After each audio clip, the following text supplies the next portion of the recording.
दसैँ तिहार र छठ पछाडि यो देशमा हामी यस्तो आन्दोलन गर्छौं जुन आन्दोलन अब रोकिँदै हस् काका हस्। अब दसैँ तिहार छठ पर्व लगत्तै तिम्रो स्वार्थको लागि रगत बगाउनु नेपाली जनता सडकमा आइदिनु पर्यो होइन त। हिजो अस्ति जेनजी आन्दोलन भयो, 72 जनाको शहादत प्राप्त भयो। तिमीहरू जस्तै बिचौलियाहरू घुसपेट गरेर जेनजी आन्दोलनको लक्ष्य उद्देश्य सबै संसदीय व्यवस्थामा लगेर झोला बिसाउनु लगाइहाल्यो, तुवाइदिइहाल्यो। अब के स्वार्थ बाँकी छ फेरि पनि कतिजनाले बलि चढिदिनु पर्यो होइन त। होइन वास्तवमा तिम्रो एजेन्डा उद्देश्य चाहिँ के हो के? तिमी कहिले माओवादी बन्छौ, कहिले एमाले बन्छौ, कहिले राजावादी बन्छौ होइन। वास्तवमा तिमी आफैलाई आफ्नो एजेन्डा थाहा छैन के। कपडा फेरे भन्दा ज्यादा त तिमीले पार्टी फेरिसक्यौ होइन।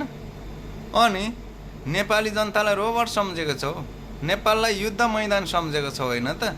नेपाली जनताको ज्यान भनेको प्लास्टिक हो नि त। तिमीहरूलाई कति बेला आफ्नो स्वार्थ परिपूर्ति गर्नु मन लाग्छ युज गर्ने, अनि आफ्नो स्वार्थ परिपूर्ति भइसकेपछि कानमा तेल हाल्ने बस्ने। हकीकत यही त छ, विगतदेखि चलिआएको यही त छ।